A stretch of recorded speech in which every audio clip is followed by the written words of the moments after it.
Time to Kill. Finale. Regina Salvatore and Alan Shattuck stood on the outskirts of landing and watched the miracle approach from behind a blaze of light.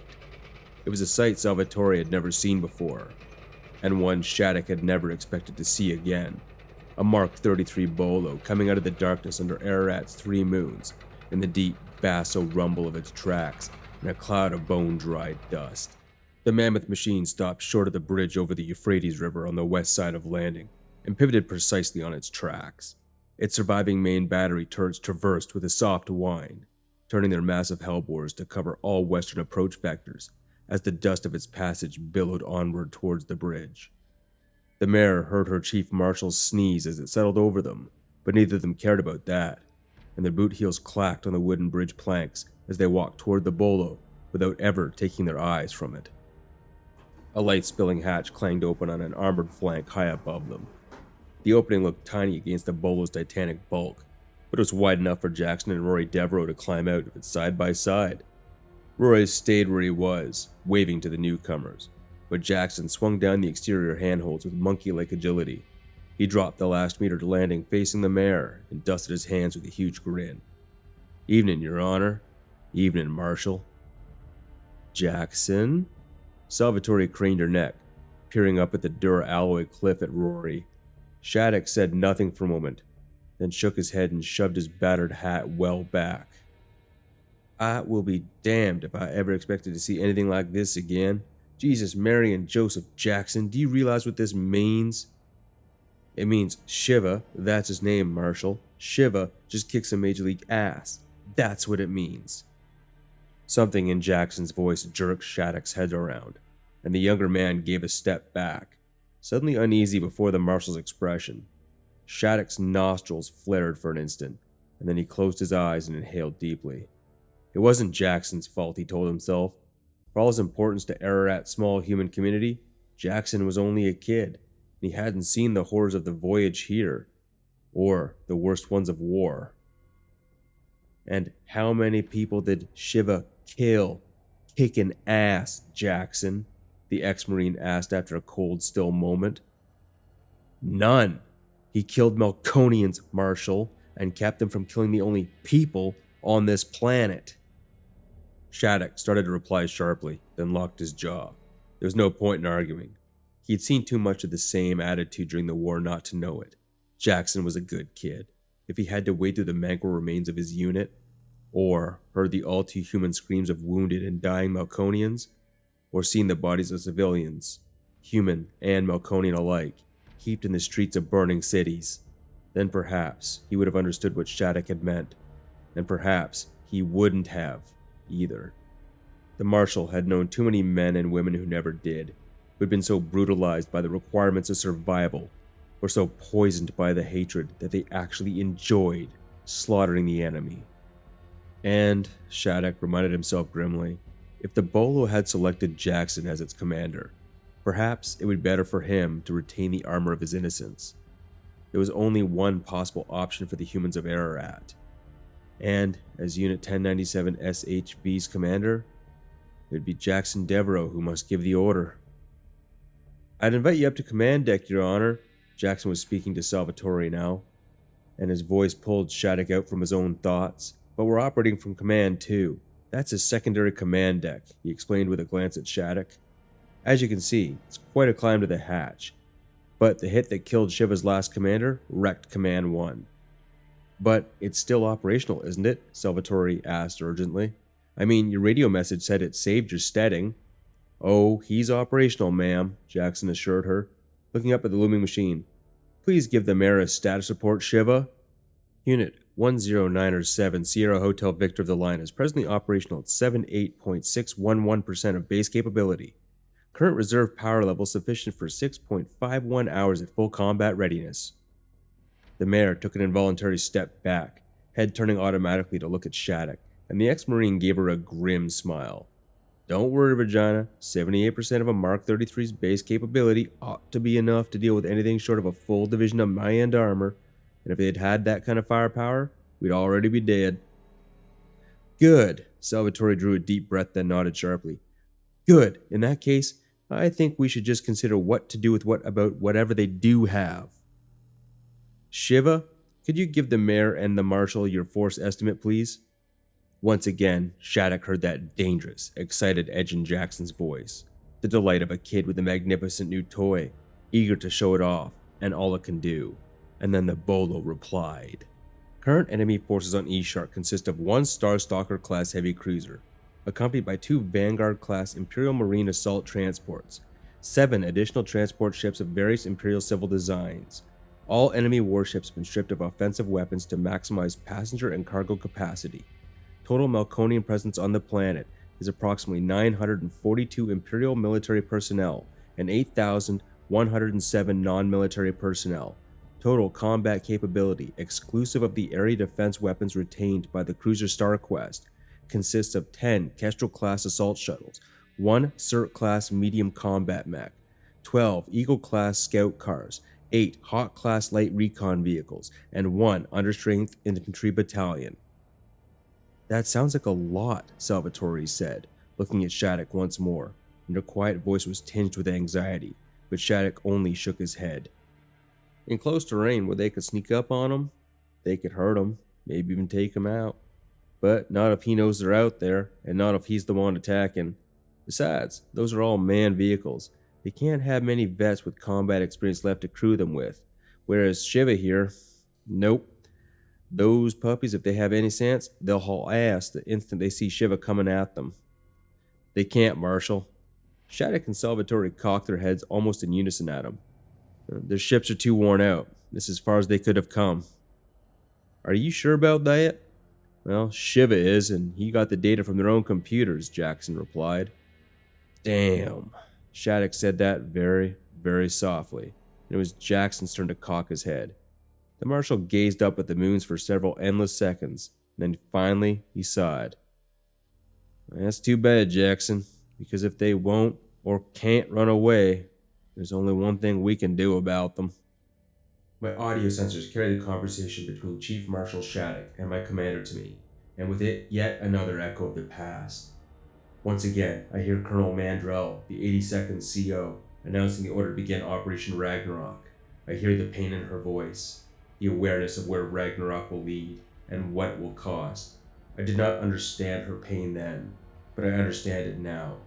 And even as I hear Colonel Mandrell and Chief Marshal Shattuck's voice, so I hear a 19-year-old Diego Harigata in my new commanders. I hear the confidence of youthful ignorance, the sense of his own immortality. I hear Diego, who once believed as I did, in the honor of the regiment and the nobility of our purpose as humanity's defenders. And I remember the hard, hating warrior who exulted with me as we massacred terrified civilians. And I am not that Shiva as I was in the end, but the one I was in the beginning, cursed with the memory of Diego's end and my own. I listen, and the pain twists within me, for I know, oh how well I know, how this must end. You mean you just want to kill them all, just like that, no negotiation, not even an offer to let them leave? Rory Devereaux asked uneasily. I didn't say I liked it, Rory. I just said we don't have a choice. Of course we have a choice. We've got a Bolo, for God's sake. They'd be crazy to go up against that kind of firepower. You said so yourself. Sure they would, but can we depend on their not being crazy? Look at it, Rory. The very first thing they did was send nuke-armed shuttles after the nearest steading. Yours, I might add. And Shiva says they've got at least 10 Kestrels left. Well, he can only be in one place at a time. If they figure out where that place is and work it right, they can take out 2/3 of our settlements, maybe more, in a single strike. He can stop anything that come within his range, but he can't stop the ones that don't. And for all we know, we're all that's left of the entire human race. The Marshal glared at the elder Devereaux, fury slashed with Rory, then with the brutal logic of his own argument. We can't take a chance, Rory. And Shiva says they couldn't move on even if we ordered them to. It's us or them, Rory. Them or us. Your honor? Rory appealed to Mayor Salvatore, but his own voice was softer, already resigned, and she shook her head. Alan's right, Rory. I wish he wasn't, but he is. Of course he is. Jackson sounded surprised his brother could even consider hesitating. If it hadn't been for Shiva, they'd have already killed you, Ma, Pa, our entire family. Damn right it's them or us, and I intend for it to be them. Rory looked into his face for one taut moment, then turned away, and Jackson bared his teeth at Shattuck. One squashed Malconian LZ coming up, Marshal, he promised, and turned back to the exterior ladder rungs. My new commander slides back into command too, and I cycle the hatch shut behind him. I know what he's about to say, yet even while I know, I hope desperately that I am wrong. He seats himself in the crash couch and leans back, and I feel what a human might describe as a sinking sensation, for his expression is one I have seen before on too many humans. A compound of excitement, of fear of the unknown, of determination and anticipation. I have never counted the faces I have seen wear that same expression over the years. No doubt I could search my memory and do so, but I have no desire to know their number, for even without counting, I already know one thing. It is an expression I have never seen outlast its wearer's first true taste of war. All right, Shiva. Jackson heard the excitement crackle in his own voice and rubbed his palms up and down on his thighs. Soft hum of power, and the vision and fire control screens, the amber and red green of telltales, and the flicker of readouts enveloped him in a new world. He understood little of it, but he grasped just enough to feel his own unstoppable power. He was no longer a farmer, helpless on a lost world his race's enemy might someday stumble over. Now, he had the ability to do something about that, to strike back at the race which all had but destroyed his own, and to protect humanity's survivors. And the need to do so just danced in his blood like a fever. We've got a job to do, he said. You got a good fix on the enemy's position? Affirmative, Commander. Do we have the juice to reach them and attack? Affirmative, Commander. And do you have enough reserve to remain operational till dawn? Affirmative, Commander. Jackson paused and quirked an eyebrow. There was something different about the bolo, he thought. Some subtle change in its tone. Perhaps it was the way Shiva spoke, for his replies were short and terse. Not impolite or impatient, but... Jackson snorted and shook his head. It was probably nothing more than imagination coupled with a case of nerves. Shiva was a veteran after all. He'd seen all this before. Besides, he was a machine, however human he sounded. All right then, let's go pay them a visit, Jackson said crisply. Acknowledged, Commander, the tenor voice said, and the stupendous war machine turned away from landing. It rumbled off on a west-northwest heading, and the people of landing stood on rooftops and hillsides, watching until even its brilliant running lights and vast bulk had vanished once more into the night. I move across the rolling plains toward the mountains, and the memories of my first trip across the same terrain replayed within me. It is different now, quiet and still under the setting moons. There are no enemy barrages, no heavy armored units waiting in ambush, no aircraft screaming down to strafe and die under my fire.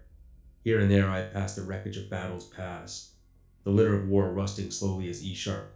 No, Ararat's weather strives to erase the proof of our madness, yet one thing has not changed at all, for my mission is the same.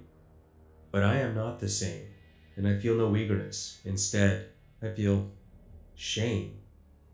I understand what happened to my long-dead human comrades. I was there. I saw it. And, through my neural interfacing, I felt it within them. I know they were no more evil than the young man who sits now in the crash couch of Command 2.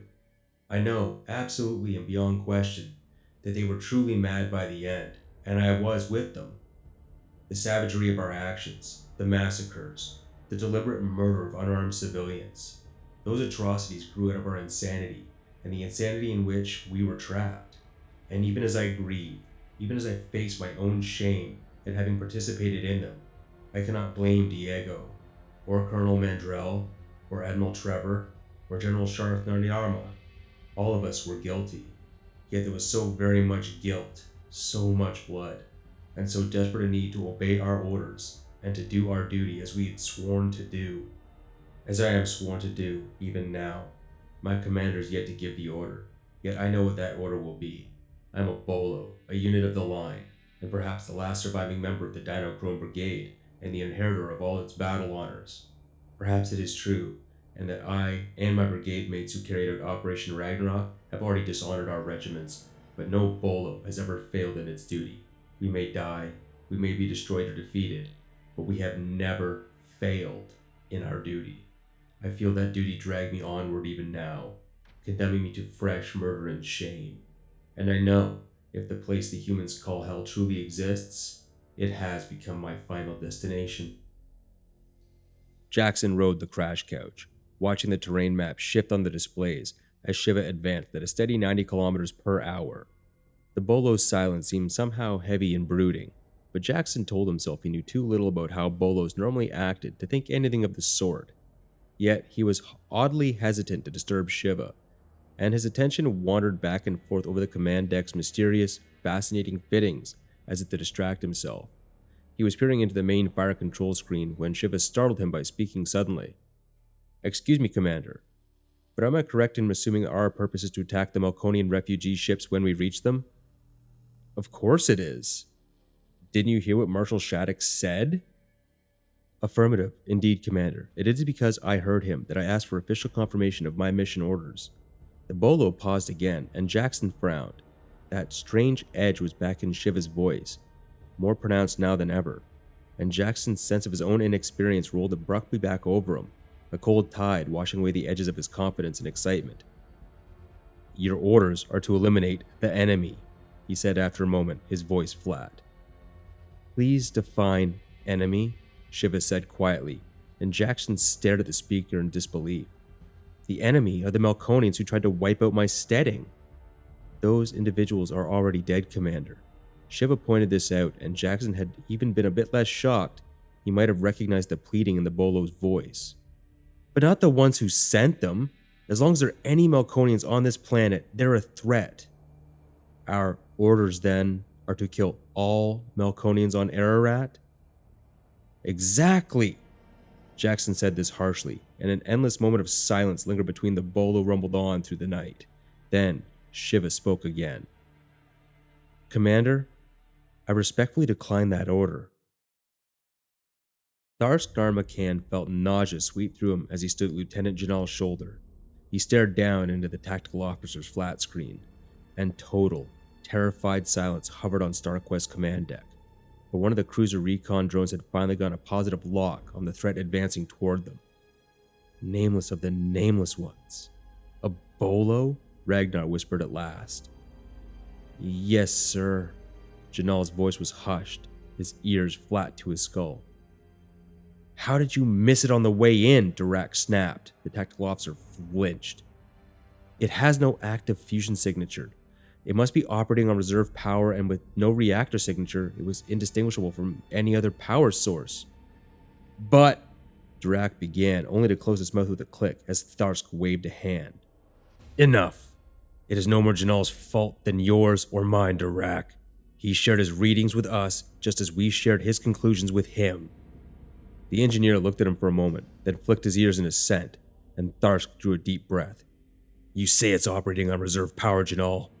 What does that mean in terms of its combat ability?" "Much of that depends on how much power it has, sir. According to the limited information in our database, its solar charging ability is considerably more efficient than anything the Empire ever had. And as you can see from the drone imagery, at least 2 main battery weapons appear to be intact. Assuming that it has sufficient power, either of them could destroy every ship in the flotilla. And as it's heading directly for us without waiting for daylight, I think we must assume it does have sufficient energy to attack us without recharging." "How many of our ships can lift off?" Tharsk asked Durak. The engineer started to reply, but Ragnar spoke first. "Forget it, my friend," he said heavily. Tharsk looked at him, and the astrogator bared his fangs wearily. "It doesn't matter. The Bolo is already in range to engage any of our ships as they lift off above its horizon." "The astrogator's correct, sir. Janal agreed quietly. He broke off suddenly, leaning closer to his screen, then straightened slowly. "What?" Tharsk asked sharply, and Janal raised one clawed hand in a gesture of baffled confusion. "I don't know, sir. For some reason, the Bolo just stopped moving." "What do you mean, decline the order?" Jackson demanded. "I'm your commander. You have to obey me." A long, still moment of silence hovered, and Shiva spoke again. "That is not entirely correct. Under certain circumstances, my core programming allows me to request confirmation from higher command authority before accepting even my commander's orders." But there isn't any, Jackson began almost desperately, then made himself stop. He closed his eyes and drew a deep, shuddering breath, and his voice was rigid with hard-held calm when he spoke again. Why do you want to refuse the order, Shiva? Because it is wrong, the Bolo said softly. Wrong to defend ourselves? They attacked us, remember? My primary function and overriding duty is to defend humans from attack. That is the reason for the Dinochroma Brigade's creation, the purpose for which I exist, and I will engage any enemy who threatens my creators. But I am also a warrior, Commander, and there's no honor in wanton slaughter. But they attacked us. They do threaten us. They sent their shuttles after us when we hadn't done a thing to them. Perhaps you had done nothing to them, Commander. But I have. Despite his own confusion and sudden chagrin, Jackson Devereaux closed his eyes at the bottomless pain in that voice. He'd never dreamed, never imagined a machine could feel such anguish. But before he could reply, the Bolo went on quietly. And Commander, remember that this was once their world. You may call it Ararat, but to the Melkonians, it's E-Shark, and it was once home to 0.875 billion of their kind. Would you have reacted differently from them if the situation had been reversed? Jackson began, then stopped himself. Shiva was wrong. Jackson knew he was. The entire history of the final war proved it, yet somehow he didn't sound wrong. And his question jabbed at something deep inside Jackson. It truly made him, however unwillingly, consider how his own people would have reacted in the same situation. Suppose this world had been once human-held. The Melkonians had killed 1 billion human civilians on its surface, then taken it over. Would humans have hesitated even an instant before attacking them? Of course not, but wasn't that the very point? So much hate lay between their races, so much mutual slaughter, that any other reaction was unthinkable. They could not kill one another, but yet dared not let the other live. Jackson knew that. Yet when he faced the knowledge, made himself look it full in the eyes and accept the grim, cold, brutal, stupid inevitability of it, his earlier sense of mission and determination was somehow tawdry. He'd actually looked forward to it, he realized. He wanted to grind the enemy under Shiva's tracks. Wanted to massacre not simply the soldiers who threatened his people, but the civilian those soldiers fought to protect as well. Jackson Devereaux lost his youth forever as he made himself admit that truth. Yet whatever he might have felt or wanted didn't change what had to be. And because it didn't, his voice was hard, harsh, with the need to stifle his own doubts. And when he spoke again, "We don't have a choice, Shiva. There isn't any higher command authority, not unless you want to count Chief Marshal Shattuck or Mayor Salvatore, and you already know what they'll say. Maybe you're right. Maybe there isn't any honor in it, and maybe I don't like it very much myself. But that doesn't mean there isn't anything else we can do, and I am your commander." I moved steadily forward, for I had no choice. A part of me is shocked that I could so much as contemplate disobeying my commander. Yet desperation rages within me. I have indeed killed too many, but I am still humanity's defender, and I will destroy any enemy who threatens my creators, for that is my duty, my reason for being.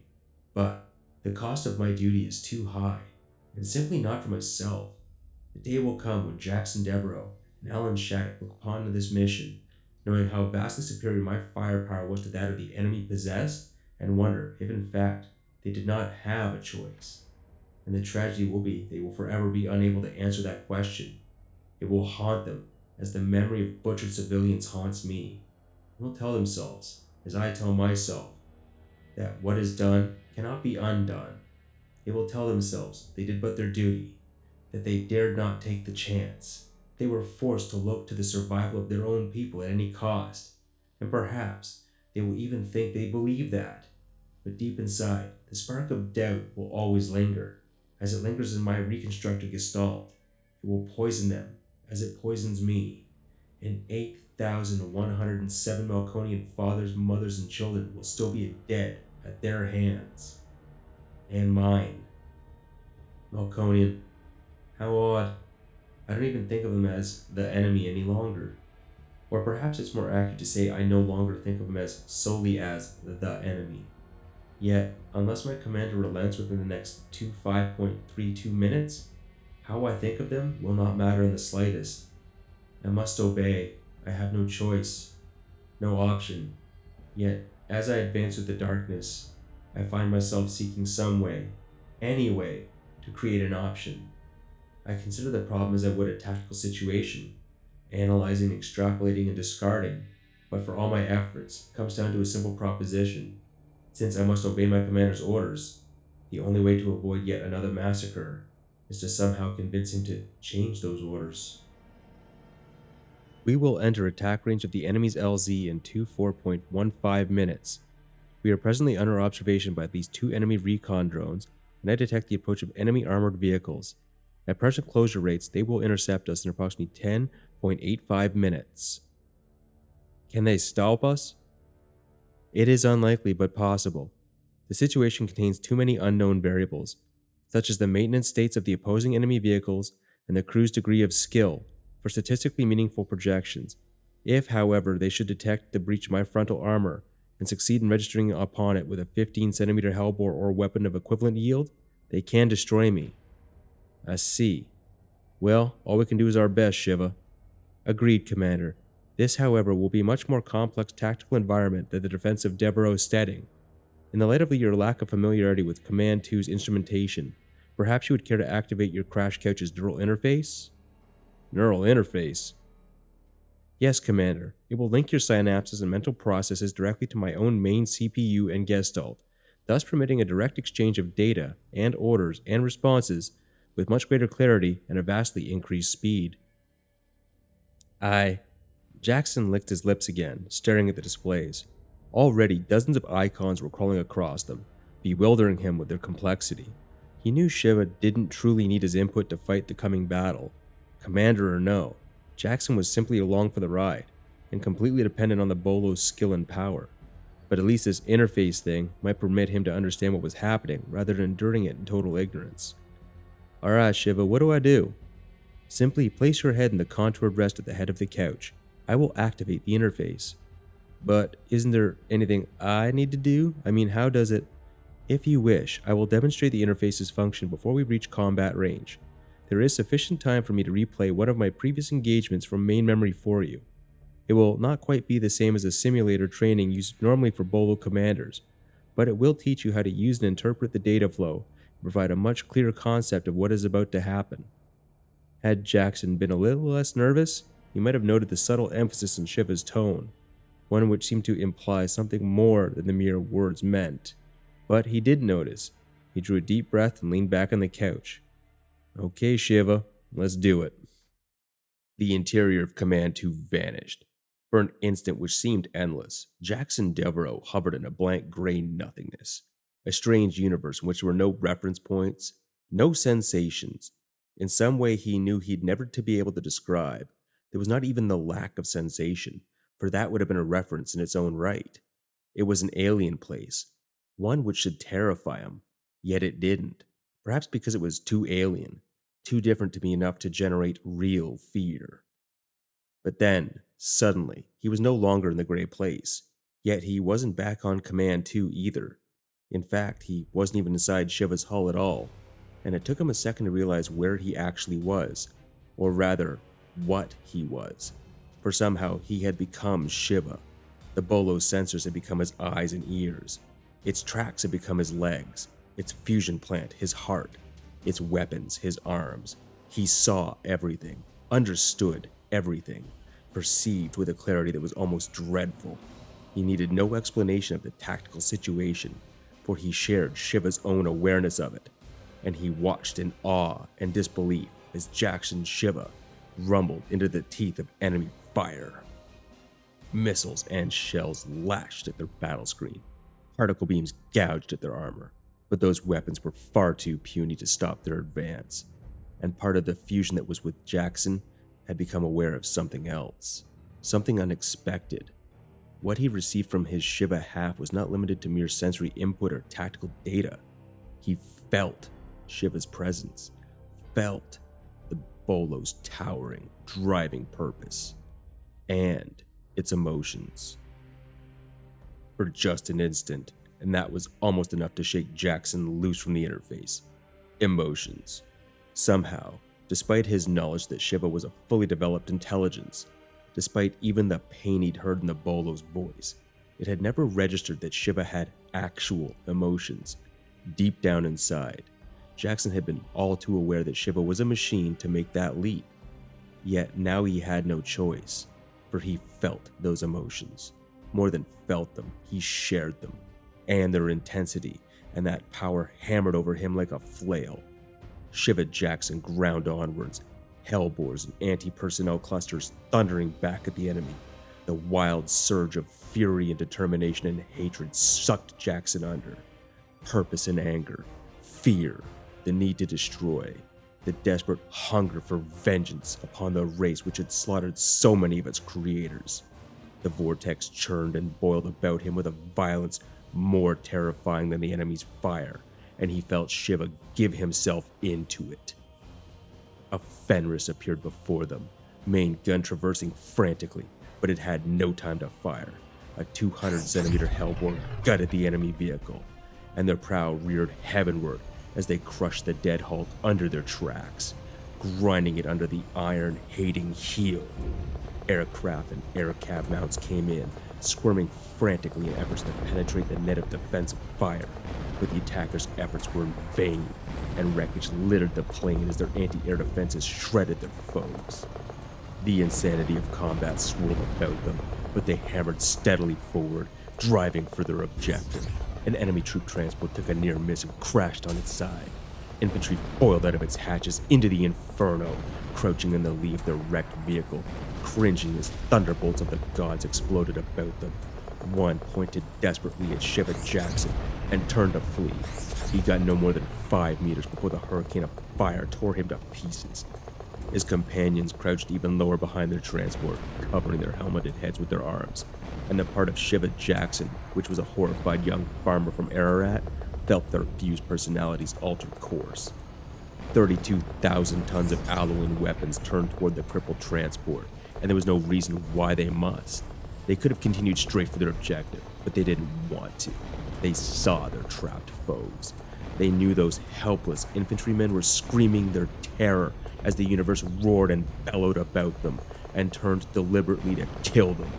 There was no mercy in them, no remorse. There was only hatred and satisfaction as their enormous tracks crushed the transport and smashed the terrified infantry into slick, red mud.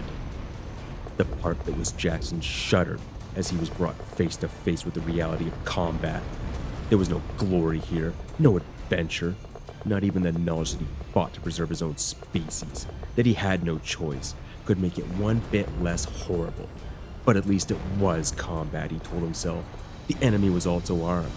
He could kill Shiva Jackson if he was good enough, lucky enough. And somehow that was desperately important.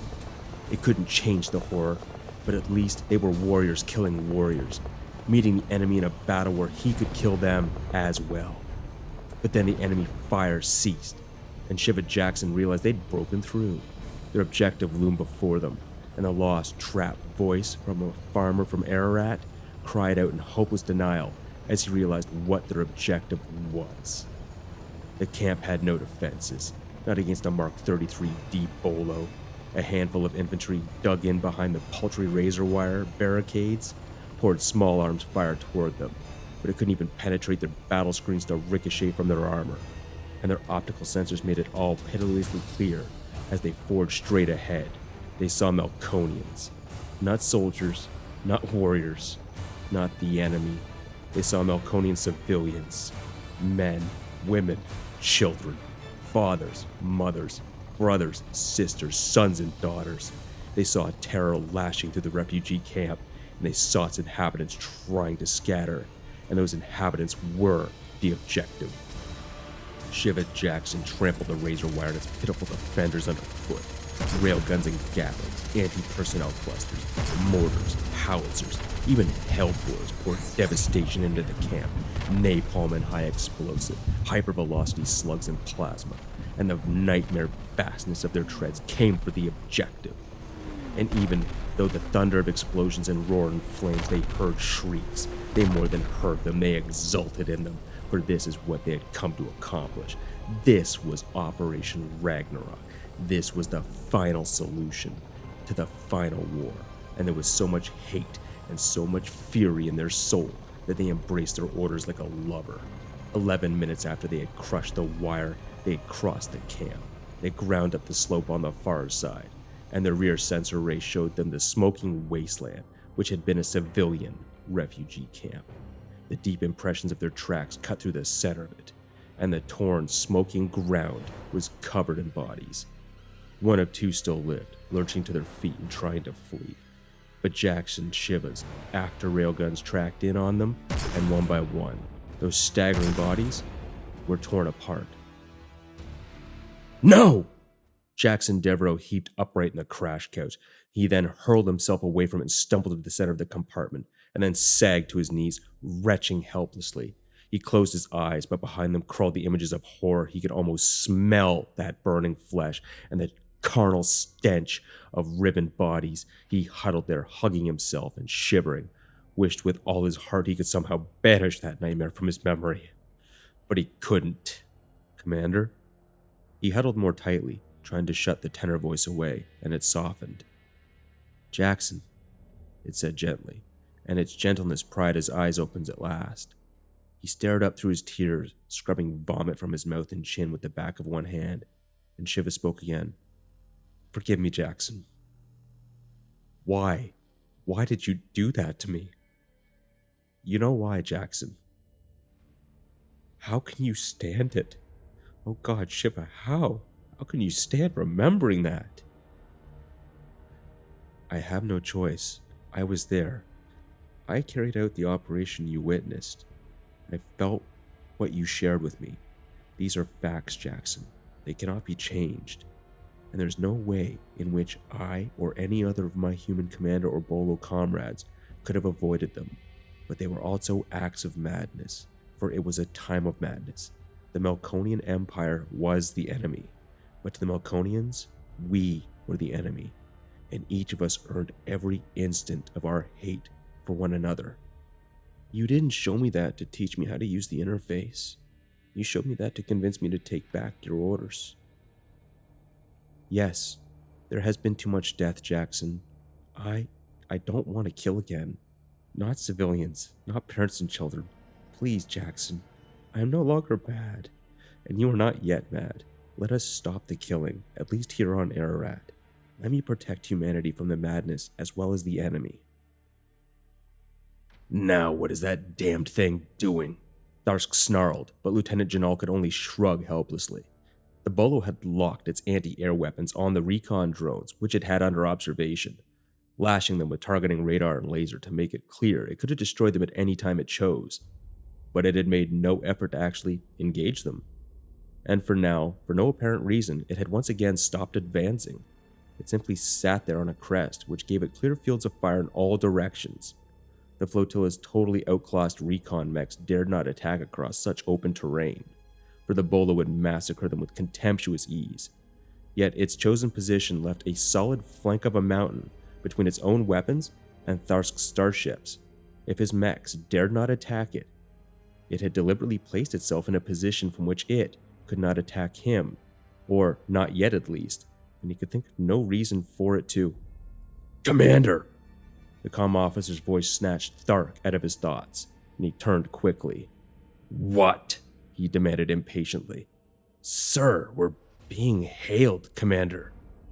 Hailed? By the humans? No. By the Bolo. This is Commander Tharsk McCann of the Imperial Melkonian Navy.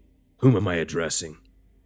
Jackson sat in the crash couch once more, listening and praying that Shiva knew what he was doing. The Bolo translated the Melkonian's words into standard English for his youthful commander, but the negotiations, if that was the proper word, were up to Shiva. Only Jackson's orders had given him permission to make the attempt, but if there was any hope of success, it was he who must convince the Melkonians of his determination, and he and Jackson both knew it. I am Unit 10907 Sierra Hotel Victor of the line, Shiva replied in flawless Melkonian. You're the Bolo. I think not. This is a human trick. I am the Bolo. I have no need to resort to tricks, Commander Tharsk Narmakan. I have allowed your drones to hold me under observation for 42.66 standard minutes. In that time, they have certainly provided you with sufficient information on my capabilities to demonstrate to you and your entire force are at my mercy.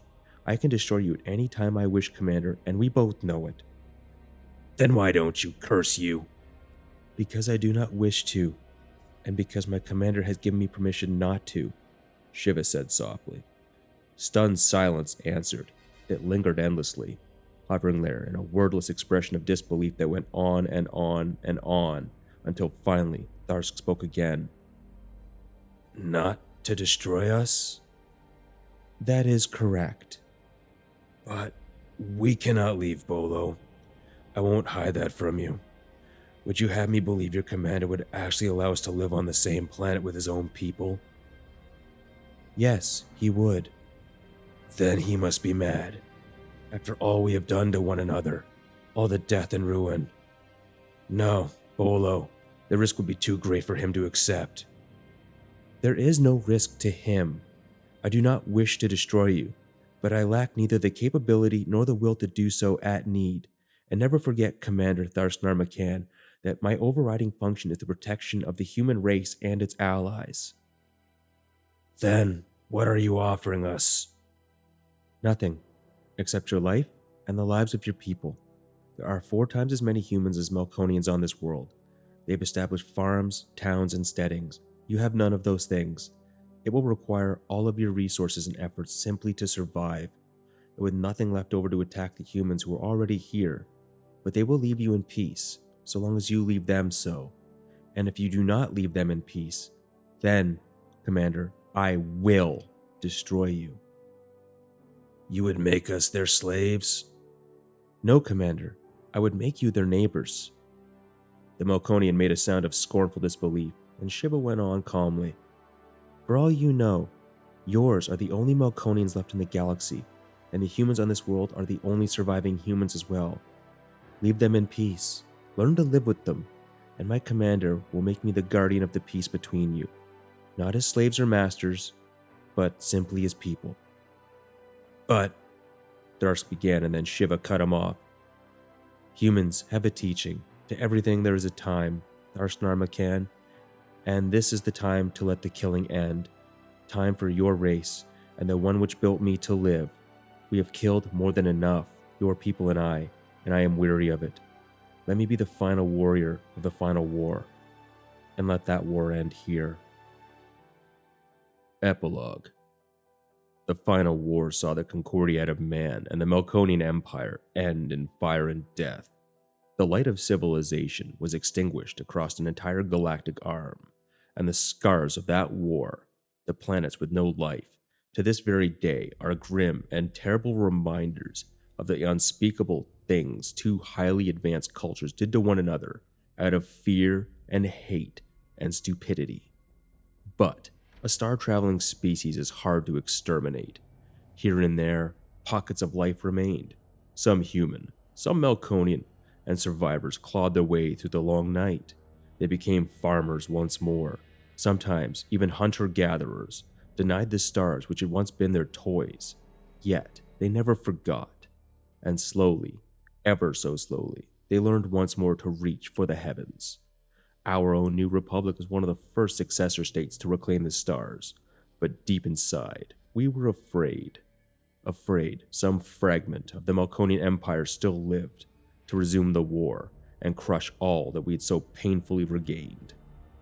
Until that is, we reached the Devereaux system and discovered a thriving colony there, emplaced by the Star Union of Ararat a half-century earlier and administered by Governor Stanfield Nar-Harak and his military commander Commodore Tharsk Fordham.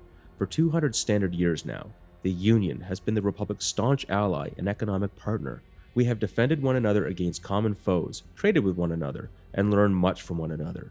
Yet, on that long day of first contact, our survey officers were stunned to discover Melkonians and humans living together as fellow citizens. Our own memories and fears had prepared us to imagine almost anything except a culture in which ancient enemies who had destroyed an entire galaxy were friends, comrades, even adoptive members of one another's clans. We asked them how it all happened, and of course, Governor Stanfield referred us to the capital world of Ararat, where Bolo 33D 1097 SHV, Speaker Emeritus of the Union Parliament, gave us the simplest answer of all. It was time, he said. And it was. Professor Felix Hermes, PhD, from Bolos, in their own words, New Republic University Press, 4029.